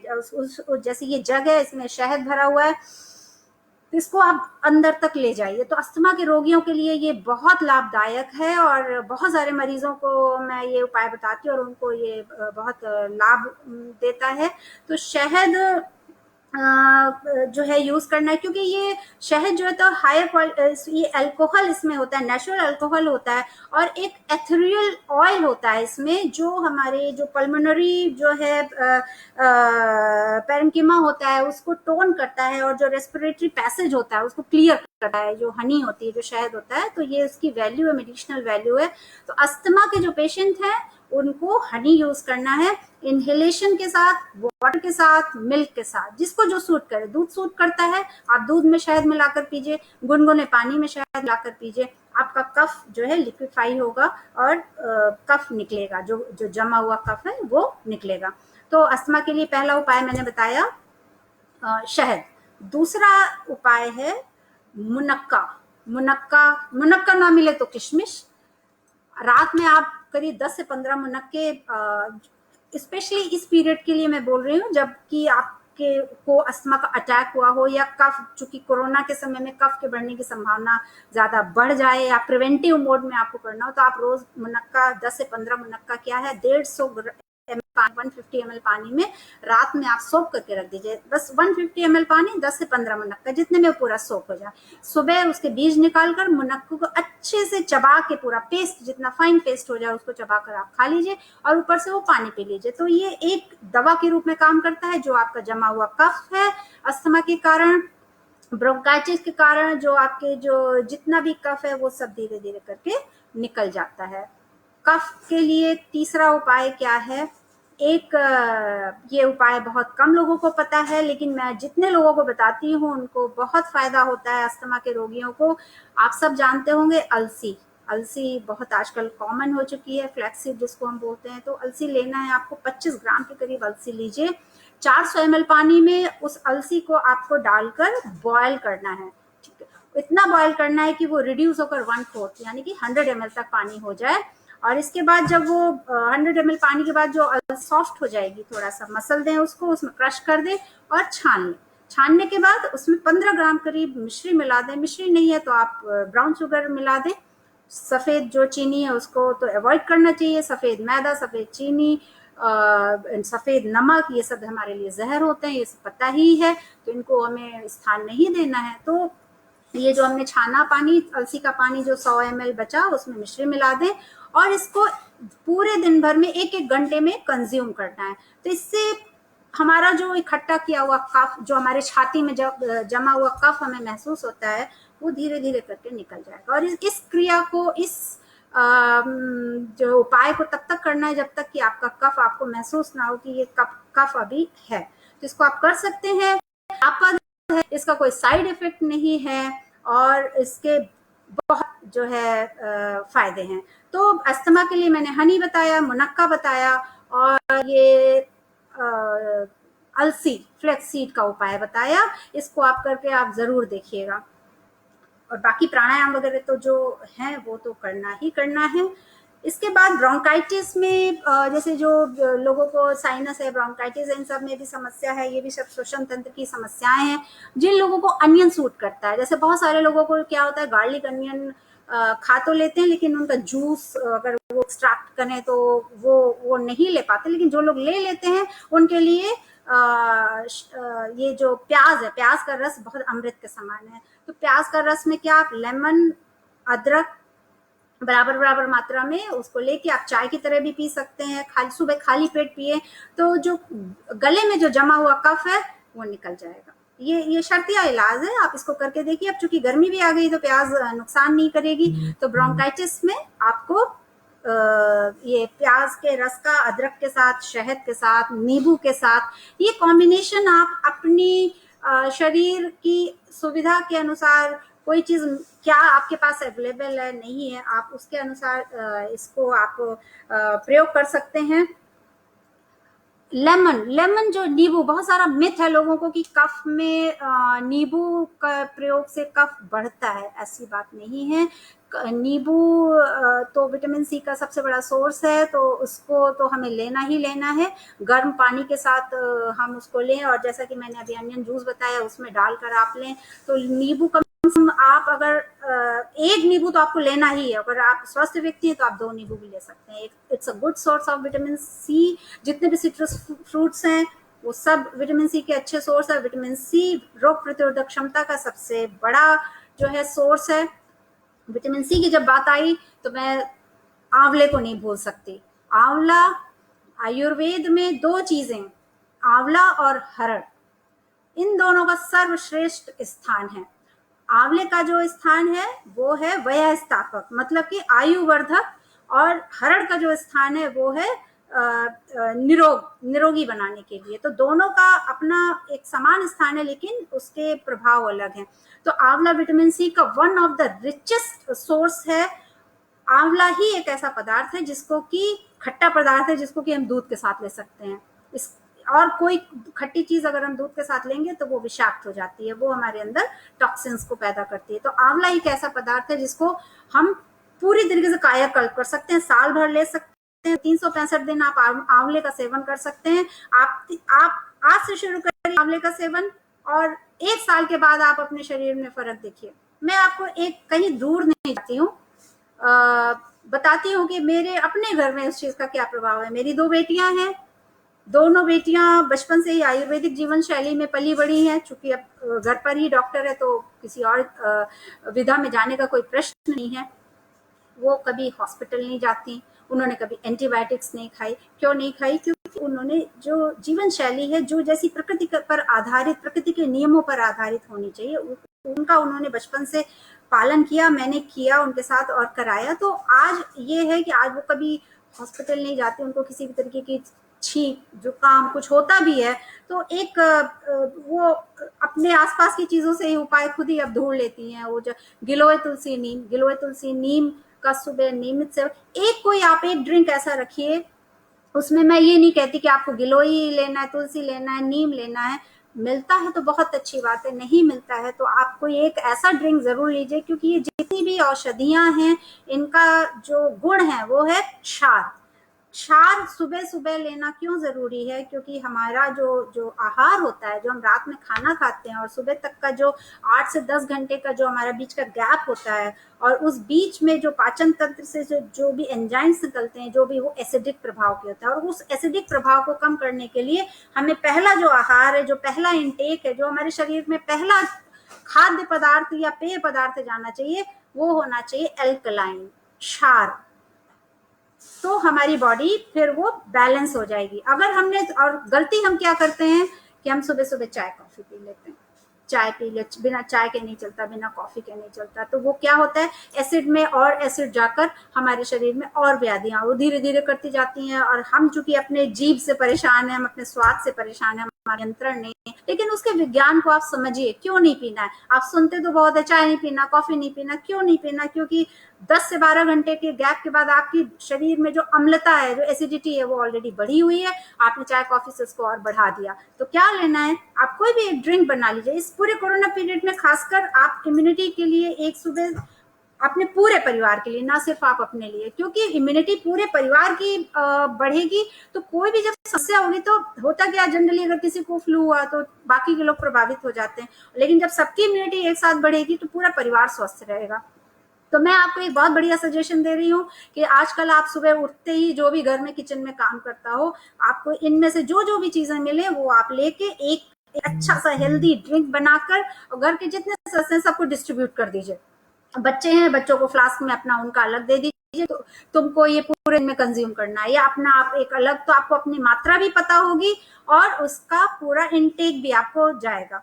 तो क्या करना है, उसमें गिलोय, तुलसी, नीम, काली मिर्च, सौंठ, मिश्री, मुलैठी, हल्दी, इतनी चीजें मिलाकर आपके घर में अगर 4 सदस्य हैं, 4 लोगों का आपका परिवार है, तो इसमें पर डे एक बड़े एडल्ट का जो इनटेक होना चाहिए वो कम से कम 250 ml का इनटेक होना चाहिए, बच्चे का 100-150 ml तक का होना चाहिए। तो इस हिसाब से आप पानी में उस मात्रा में आप एक सुबह सुबह ड्रिंक बनाकर और फ्लास्क में 4 लोग हैं 4 फ्लास्क लेकर आप भर कर रख लीजिए और अपने अपने वर्क प्लेस में, कोई जो पढ़ाई कर रहा हो, जो किचन में, और हर 1 घंटे में आप जाइए और उससे 2 सिप ले लीजिए। तो उससे क्या होगा, जो दिन भर में जो आपका जो कफ होगा वो चला जाता रहेगा और आप एनर्जाइज रहेंगे, आपको एक ऊर्जा मिलती रहेगी। आप पूरा एक साथ सुबह न पीने की जगह आप दिन भर में थोड़ा थोड़ा करके पीते रहेंगे और शाम तक में पूरा उस ड्रिंक को कंज्यूम कर लेना है। तो ये एक बहुत अच्छा उपाय है हेल्दी ड्रिंक का। तो आपको जितने भी मैंने इंग्रेडिएंट्स बताए हैं वो आप देख लीजिए आपके पास क्या क्या अवेलेबल है। उसको आप एक बड़े बर्तन में, स्टील के बर्तन में, एल्यूमिनियम में नहीं बनाना है, स्टील में बनाना है। उसको बनाकर फिर आप कांच के या स्टील के किसी भी फ्लास्क में भर के रखिए। गुनगुना पीना है, ठंडा नहीं पीना है। गुनगुना पियेंगे तो कफ मेल्ट होगा। तो ये एक बहुत अच्छी रेमेडी है। और चूंकि क्या होता है ना कि अगर आपको ये बता दिया जाए कि अच्छा अब आप ये इतना 25 ml लीजिए, 50 ml लीजिए, फिर दिन भर आपके बनाने में आलस से आता है। ये एक प्रैक्टिकल मैंने प्रॉब्लम देखी है। और ये 1-2 दिन तो आदमी उत्साह में कर लेता है, लेकिन फिर पूरे दिन भर में वो नहीं हो पाता, वो डिसकंटिन्यू हो जाता है। तो इस डिसकंटिन्यूटी से बचने के लिए हमें क्या करना है, हम सुबह एक बार की मेहनत कर लें, एक ही बार में आप बना के रख लो और फ्लास्क में रख लो, उसको उसी गरम गरम आपको पूरे दिन भर में कंज्यूम करना है। तो ये आपके लिए एक बहुत अच्छी मैंने टिप बताई है। गिलोय, तुलसी, नीम, हल्दी, सोंठ, मुलैठी, काली मिर्च, मिश्री, इन सबको अच्छे से क्रश करके उबाल के जब वो थोड़ा राइज्ड हो जाए उसको छान के आप भर के रख लीजिए। और फिर आप देखिएगा आपकी रोग प्रतिरोधक क्षमता बिल्कुल सर्वोच्च, बिल्कुल हायर लेवल पर चली जाएगी, along with other measurements, not only with that milk, sorry drink, उस ड्रिंक पर नहीं लेकिन उसका एक बहुत मेजर रोल होगा। तो ये मैंने बताया कि कफ एक्यूमुलेट हो तो उसमें आपको क्या जो है उपाय करने हैं। ब्रोंकाइटिस है या साइनस है या एस्थमा है, तो उसमें आप ये सब चीज़ें आपके आसपास ही हैं। हमारी जो रसोई, भारतीय रसोई है ना, वो अपने आप में एक तरीके की औषधिशाला है। हमें कहीं बाहर जाने की आवश्यकता नहीं है। हम अपने अगर पुराने कई 2 पीढ़ियों से पहले का जीवन ही देखें तो डॉक्टर की कोई आवश्यकता नहीं होती थी। जीवन शैली ही अपने में एक डॉक्टर था और हम स्वस्थ रहते थे। उसी चीज को हमको पुनः लाना है, ये हमारी जिम्मेदारी है, हर एक व्यक्ति की जिम्मेदारी है। हम कहते हैं कि ये इतने साल पुरानी चिकित्सा पद्धति, लेकिन हम उसको जब तक व्यक्तिगत स्तर पर अपने स्वयं के जीवन में अप्लाई नहीं करेंगे, हम दूसरे को शिक्षा नहीं दे सकते और उसको स्टैब्लिश नहीं कर सकते। और आयुर्वेद, योग और प्राकृतिक चिकित्सा ही एक बेहतर जीवन, स्वस्थ जीवन, संपूर्ण जीवन, होलिस्टिक हेल्थ दे सकती है, क्योंकि ये निरापद है, इसका कोई साइड इफेक्ट नहीं है और ये प्रकृति से जुड़ी हुई है। हमारे जो 5 तत्वों का पोषण करती है। चूंकि हम प्रकृति का अंश हैं तो हम उससे दूर नहीं जा सकते। तो ये हमें सोचना होगा और ये हमें घर में एक कल्चर डेवलप करना होगा। वो खाने के नियम हो, वो चाहे पकाने का नियम हो, कैसे खाना है, कैसे पकाना है, शाकाहार की ओर प्रवृत्ति होना है, मांसाहार धीरे धीरे करके हटाना है। क्योंकि शाकाहार जो होता है वो हमारे अंदर बहुत सारे अच्छे गुणों को जो है पोषित करता है और हमें ईश्वर के करीब लाता है, हमको सात्विक बनाता है। और ईश्वर, आप मंदिर जाते हो, मंदिर में कभी नॉनवेज का प्रसाद नहीं चढ़ाते। पर्सनल लाइफ में तो आप नॉनवेज खा लोगे, लेकिन मंदिर में आप नहीं चढ़ाते। क्यों नहीं चढ़ाते? क्योंकि ईश्वर को साथ आप वहां आरती गाते हो, आप वहां भजन करते हो, आप गलती से भी गाली नहीं देते। बाहर आके भले ही आपकी चप्पल चोरी हो जाए, आप गाली दे दोगे, लेकिन मंदिर के अंदर सात्विक ही वातावरण होता है। तो वो ईश्वर तो हमारे अंदर भी है ना, हमारे अंदर ईश्वर का वास है, ये सब हम जानते हैं। तो फिर उस ईश्वर, उस मंदिर के साथ इतना अपमान क्यों, उसके साथ इतना भेदभाव क्यों? हमको मंदिर में बैठे ईश्वर को सिर्फ नहीं साफ सफाई करनी है या सात्विक आहार, सात्विक विचार का भोग लगाना है। हमारे अंदर बैठे हुए ईश्वर को हमको सात्विक आहार रोज देना है, सात्विक विचार देना है। और जो हमको उस सर्वोच्च सत्ता से जोड़ता है, उन गुणों को विकसित करना है, और यही एक स्वस्थ समाज के लिए आवश्यक है आज की डेट में, क्योंकि समाज में जो भी आज चीजें चल रही हैं उसमें कहीं ना कहीं संवेदनहीनता है, लोगों में जो है एक दूसरे के प्रति जो है कंपैशन नहीं है, एक समझ नहीं है, अपने का भाव है, एक हम दो हमारे दो का भाव है।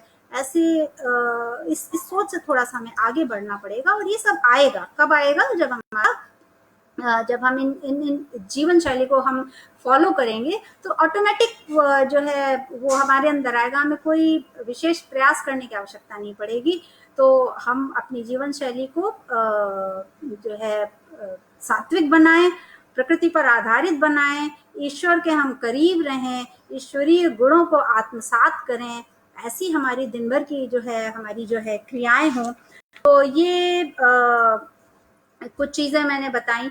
एक दूसरा हमारे यहाँ उपवास, फास्टिंग का बहुत महत्व रहा है शुरू से, समय समय पे, वो चाहे नवरात्र हो, एकादशी हो। तो जो फास्टिंग थी वो सिर्फ कर्मकांड नहीं थी, फास्टिंग एक बहुत ही वैज्ञानिक, अभी तो जापान के एक वैज्ञानिक हैं, उनको इस उपवास पर ही रिसर्च के लिए नोबेल पुरस्कार मिला है कि उपवास करने का हमें क्या फायदा होता है। उससे कैंसर के लिए उन्होंने बहुत ज्यादा लाभप्रद बताया कि हम अगर उपवास रखें तो हमारे जो कैंसरस सेल्स हैं वो जो है डिजनरेट होती हैं, और डिजीज जितनी सेल हैं वो सब किल होती हैं। उपवास का उन्होंने इतना लाभ बताया है। तो कोरोना के जो समय में चूंकि हमारा मूवमेंट बहुत कम है और इनटेक कभी कभार हम ज्यादा भी हो जाता है, दिन भर में कुछ बनाना खाना कुछ भी चलता रहता है, तो उस पर थोड़ा सा नियंत्रण रखना। तो एक दिन फास्टिंग का जरूर रखें, और फास्टिंग में ही सिर्फ कुछ अनाज नहीं लेना, कुछ नहीं लेना, सिर्फ एक लिक्विड डाइट पर आपको कोई भी, आप सब्जी का जूस ले लीजिए, आप सूप ले लीजिए, आप कोई फल ले लीजिए या फ्रूट जूस ले लीजिए, जो आपके शरीर के अनुकूल हो, जो आपको पचता हो, जो सुपाच्य हो। तो उससे क्या होता है कि जो जो जो बीते दिनों में आपके अंदर जो चाहे अनचाहे, कुछ चीजें चाहे के होती हैं, कुछ चीजें अनचाही होती हैं। अनचाही चीजें क्या हैं? जैसे बाजार में मिलावटी सामान हो गया, खाद पानी का सामान हो गया, तो उसमें हमारा नियंत्रण नहीं है, लेकिन हमको उस व्यवस्था में जीना है। हमारा नियंत्रण नहीं, हमारा नियंत्रण अपनी चीजों में है। तो जो हमारी चीजों में नियंत्रण है उस पर तो हमें पूरा प्रयास करना है, फिर धीरे धीरे हम सामाजिक जो कुरीतियां हैं या जो चीजें हैं उनमें हम जाएंगे, लेकिन वो तब कर पाएंगे जब हम व्यक्तिगत रूप से मजबूत होंगे। तो हमें जो है व्रत उपवास क्यों रखना है कि जो बीते दिनों में हमने गलत आहार विहार में दोनों बोल रही हूँ, ना सिर्फ भोजन, विहार, विचार भी, जो भी हमारी जीवन शैली है, उन सबको हमें डिटॉक्स करना है। डिटॉक्स मतलब शरीर से निकालना है। तो भोजन के स्तर पर हमें जो है ये व्रत उपवास ये करता है, और उपवास में हम जो है पूजा पाठ बढ़ाते हैं, माला करें। माला 108 की माला होती है, इसी बहाने हम भगवान का नाम लेते हैं, हम कनेक्ट होते हैं। महामृत्युंजय करें, गायत्री मंत्र करें, कोई भी जो भी आपकी श्रद्धा, कोई बीज मंत्र है, आपका गुरु मंत्र है। तो उपवास के दिन हम ईश्वर से थोड़ा सा और अपना निकटता बढ़ाएं, हम अपनी जो है दूरी कम करें। तो ये सब उपवास के हमारे अंग होने चाहिए। तो उपवास भी हमारे लिए औषधि का काम करता है। तो ये कोरोना के समय में कैसे हम इम्यूनिटी बढ़ाएं, आहार विहार ऋतुचर्या दिनचर्या के माध्यम से, तो ये मैंने बताया। और इसमें अब आपके जो है कुछ प्रश्न हैं तो बताइए, और मैं उसका और भी कुछ आपके जो प्रश्न हो तो बताइए, मैं उनके जवाब देने का प्रयास करूंगी।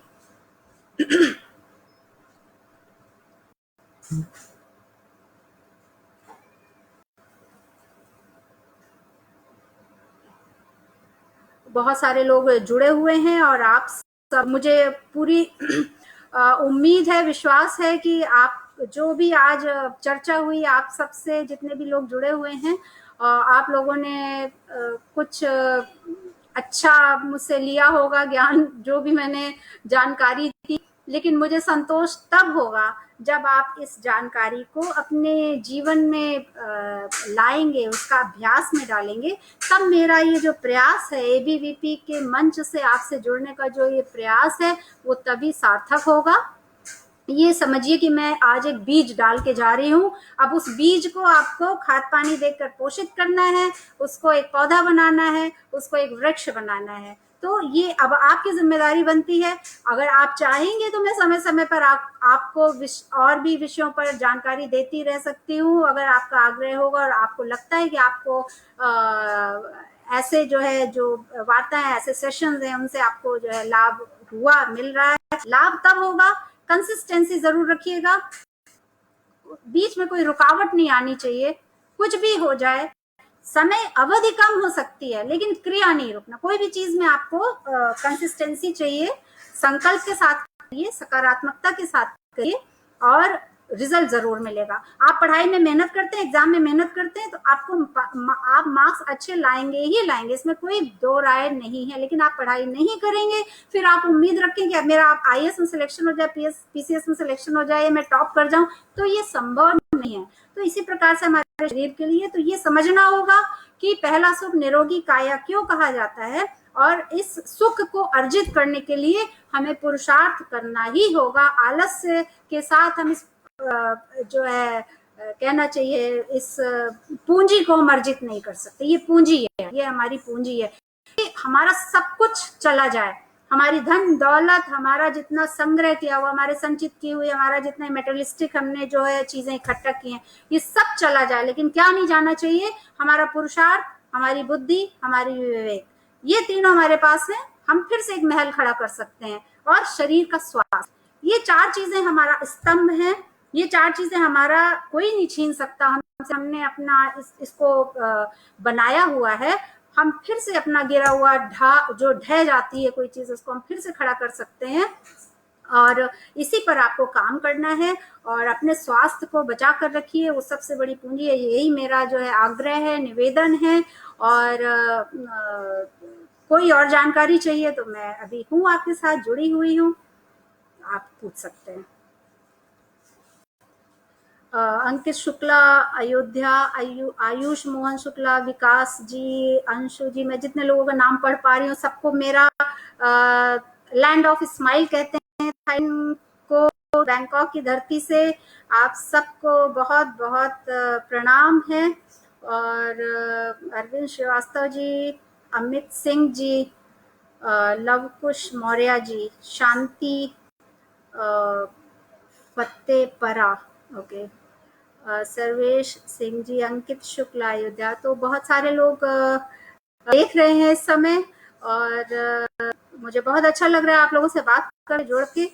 और उम्मीद है कि आप आज की जानकारी को जरूर अपनाएंगे। और मुझे संपर्क करने के लिए आप, अगर आप कागज पेन लिए हुए हैं तो आप मेरी ईमेल आईडी लिख सकते हैं और उसमें आप भविष्य में मेरी वेबसाइट में उसमें पूरा डिटेल आपको दे दूंगी, तो आप उससे कनेक्ट होकर और आगे भी स्वास्थ्य लाभ कर सकते हैं। और जानकारी लेने के लिए तो आप लिख सकते हैं dr.alka@agathhealthcare.com। तो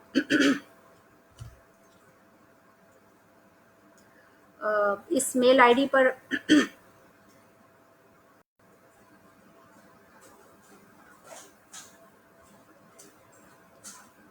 तो बहुत सारे लोग मुझे प्रणाम कर रहे हैं। आप सबको भी जो है मेरा प्रणाम। बिल्कुल योग करें, निरोग रहें। बिल्कुल योग में ही जो है निरोगी काया का जो है सार छिपा हुआ है। प्रकृति में ही सार छिपा हुआ है। प्रकृति ही हमारी है जननी है, हम उनकी संतान है। तो संतान और माँ का जो रिश्ता होता है वो वात्सल्यपूर्ण होता है। प्रकृति हमसे कभी छलावा नहीं करती। प्रकृति हमारी, जैसे हमारी माँ हमें 9 महीने पेट में रखकर हमारी पूरी केयर करती है और बड़े होने तक वो भाव रखती है, प्रकृति भी हमारी ऐसी ही है। और हमें भी अपनी माँ की तरह प्रकृति का सम्मान करना है, उसको संरक्षित करना है, उसको किसी भी आपदा से बचाना है। जितना कर चुके वो गया सो गया, लेकिन अभी में बची हुई चीज संरक्षित करना है, पोषित करना है, ये भी एक बहुत बड़ा संदेश है कोरोना के माध्यम से, कोरोना वैश्विक महामारी के माध्यम से। क्योंकि अगर प्रकृति नहीं है तो हम नहीं है, प्रकृति का अस्तित्व हमसे नहीं है, हमारा अस्तित्व प्रकृति से है। ये चीज हमेशा हमेशा हमारे दिमाग में रहनी चाहिए। हम भूल जाते हैं जब हम मेटलिस्टिक जो हमारा जो वर्ड है, इसमें जब हम जीते हैं तो अपने इस सुख भरी जो जिंदगी है इसमें हम भूल जाते हैं कि और भी चीजों से हमारा अस्तित्व। लेकिन जब ऐसी मार पड़ती है ना, अब देखिए ना, आज जो है अमीर गरीब कितना भी ऊंचा बड़ा सब एक लेवल पर आ गए, सबकी मूलभूत आवश्यकताएं सीमित हो गई, सब एक लेवल पर है। तो ये एक बहुत बड़ा संदेश है कि यही यथार्थ है, यही सच्चाई है कि हम सब एक ही लेवल पर हैं। अर्जित हमने कितना भी कुछ भी किया हो, लेकिन हमारी जो मूलभूत आवश्यकताएं नहीं बदलेंगी। हम प्रकृति को हम निगलेक्ट नहीं कर सकते। प्रकृति एक समय तक बर्दाश्त करती है, लेकिन जब वो अपना रौद्र रूप दिखाती है तो फिर हम मानव असहाय हैं, हम कुछ नहीं कर सकते, सिर्फ हमारा नाश है। शरीर के स्तर पर, समाज के स्तर पर, हर स्तर पर सिर्फ नाश है। तो ये भी चीज हमें समझनी होगी। अपने स्वास्थ्य के साथ साथ बहुत बड़ी जिम्मेदारी है, मुझे लगता है जो जितने लोग जुड़े हैं युवा वर्ग ज्यादा है, तो ये हम सब इस पीढ़ी की जिम्मेदारी है। आगे सुरक्षित भविष्य के लिए आगे आने वाले नौनिहालों को एक सुंदर समाज देना है, तो ये हमें इस पर कार्य करना होगा, मिलकर कार्य करना होगा, सामूहिक रूप से कार्य करना होगा। लेकिन धर्म, अर्थ, काम, मोक्ष, ये चारों का अर्जन करने के लिए सुस्वास्थ्य का होना जरूरी है। क्योंकि बीमार शरीर से हम कुछ नहीं कर सकते, ना धर्म अर्जित कर सकते हैं, ना अर्थ अर्जित कर सकते हैं, काम मोक्ष ना मोक्ष अर्जित कर सकते हैं। तो हमें पहले स्वास्थ्य पर ध्यान देना है, और स्वस्थ शरीर के साथ फिर हम आगे की अपनी जीवन की यात्रा बहुत मंगलमय तरीके से कर सकते हैं, जीवन यापन कर सकते हैं। तो मैं जो है इसी, madam please share your email ID on. Okay, मैं आपकी कमेंट्स बाद में देखकर या मैं एक कमेंट में डाल देती हूँ अपना ईमेल आईडी, उससे आप लोग अभी मैं लिख देती हूँ, आप ईमेल उसमें आप कनेक्ट हो सकते हैं।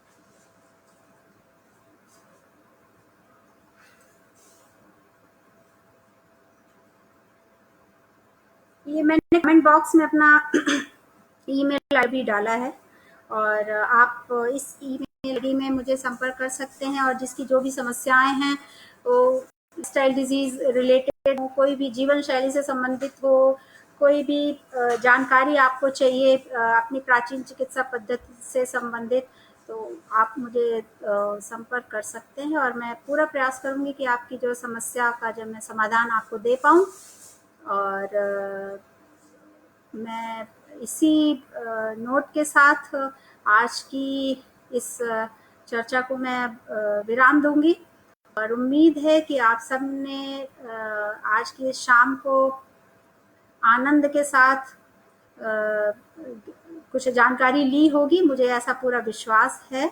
और चलिए, आप जितने लोग भी मुझे देख रहे हैं, धारणा शक्ति मुद्रा के साथ बैठकर 3 बार लंबा ओम का उच्चारण करेंगे, और एक मंत्र, सर्वे भवन्तु सुखिनः सर्वे सन्तु निरामयाः। चूंकि ये वैश्विक महामारी है और हमारे भारत देश की परंपरा वसुधैव कुटुंबकम की है, तो पूरा विश्व निरोगी हो और सब सुखी हो, सबके दुख कम हो, इसी भावना के साथ हम इस आज की वार्ता का हम जो है समापन करेंगे। तो सबसे पहले हम 3 बार लंबा गहरा ओम का उच्चारण करेंगे धारणा शक्ति मुद्रा के साथ।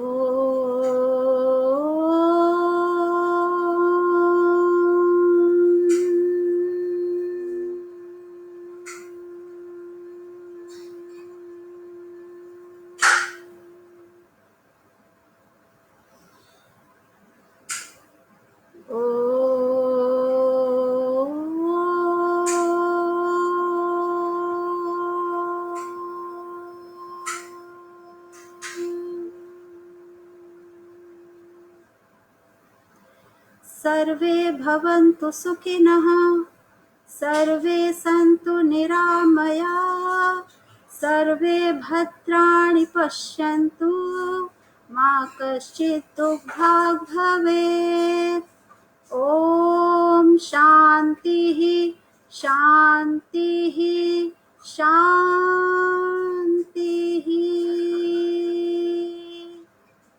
जय हिंद, जय भारत, प्रणाम, ओम।